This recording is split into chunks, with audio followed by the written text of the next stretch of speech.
Hi guys, Paul here with the Money Trend, and in this free video series we're going to discuss a few of the building blocks that you can use to construct a successful but simple trading system.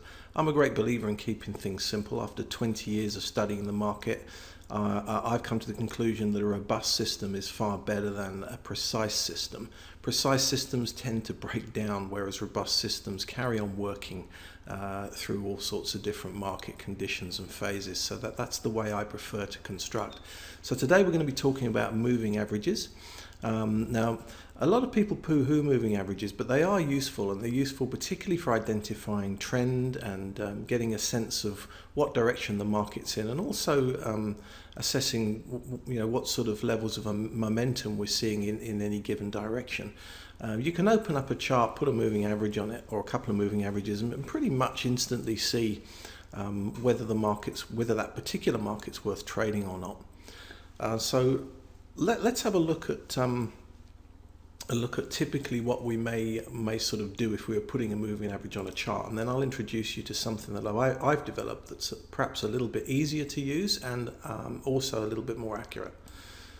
So if we just put say for example a 7-period simple moving average on the chart, and typically we'll construct those from closing prices, and then we'll maybe put a 14-period moving average on the charts. We'll change that to 14, and we'll also change the color just so that we can see it more easily. So we can see here we've got some ideas here. A lot of people trade these crossovers. I wouldn't advise this, certainly not in isolation. Because the moving average is a lagging indicator, so you're going to be getting into the market always a little bit late. A lot of the move is over by the time you enter your trade. Also, you'd be whipsawed. Look at these here. These are where the market's essentially going fairly flat here. You're going to get whipsawed out of positions here and lose. There wouldn't be big losses, but you'd be losing some money here. And that's not. I'd rather try and stay out of these trades and sit out of the market rather than get whipsawed out of trades, even if for only small losses. So these are the sort of typical scenarios that people use. They put a couple of averages on top of one another. What you're typically trying to do then is find the best combination of moving averages, and that can be time consuming. Whether you're trying to do that by just putting them on the chart and having a look at them, or whether you know how to program and you can backtest, it still takes a lot of time to find the best combination. And of course the best combination in the past is not necessarily going to be the best combination going forward, so it's often not really a useful or practical thing to do. So I came to the conclusion a couple of years ago that I would do away with this almost completely. I do use them in some instances, but we'll perhaps talk about that later. Now what I'd sort of thought about was that a lot of people discussed how amateurs open markets. So by that I mean that in the morning a lot of your typical traders, which are doctors, engineers, professional people who are not necessarily financially educated, but very well educated people who are earning good money and can afford to invest and trade, they probably make up the bulk of the retail market, and they will place their trades either overnight, so the night before, or in the morning before they go to work. So this is what we mean by amateurs open the market, and professionals close the market. So the last trade of the day typically are done by the pros. They govern the closing prices, and this is a known sort of a phenomena. It's why I guess that most of the time we pay more attention to the closing price than we do the opening, because it's a better consensus of the value of the stock is where it closes at rather than where it opens, and that's because more professionals are involved in that closing price than the opening price.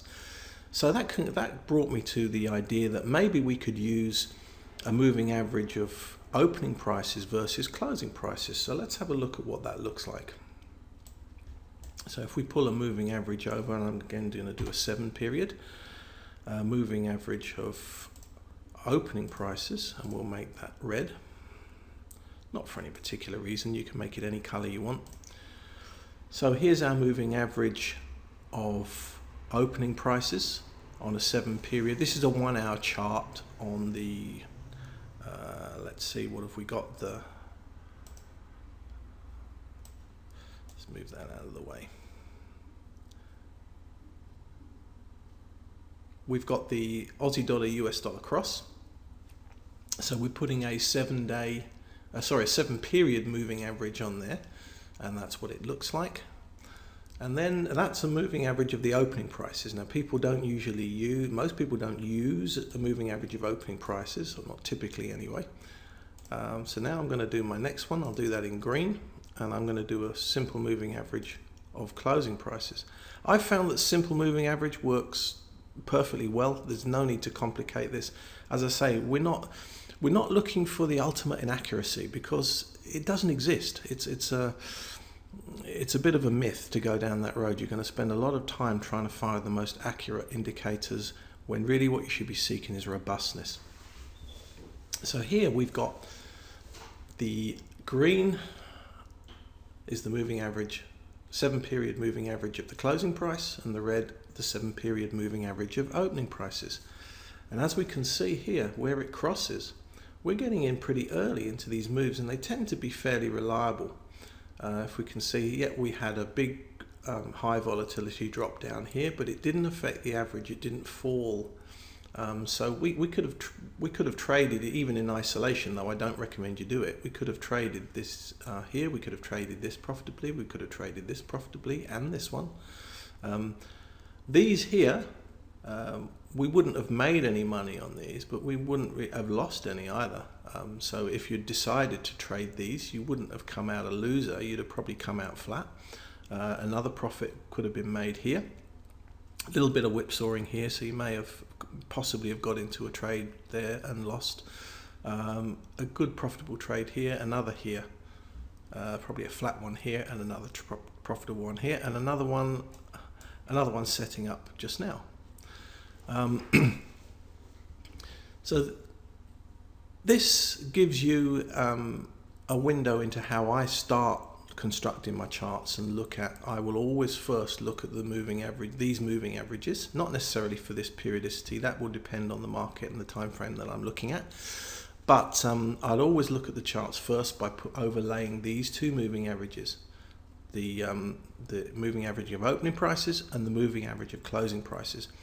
When the moving average of closing prices is above, it's kind of telling me that the professionals are in control of that market, and that they're moving the market higher. When it goes below, they're moving the market lower. Now, these two averages never stray far from one another, for obvious reasons, because they're the same period.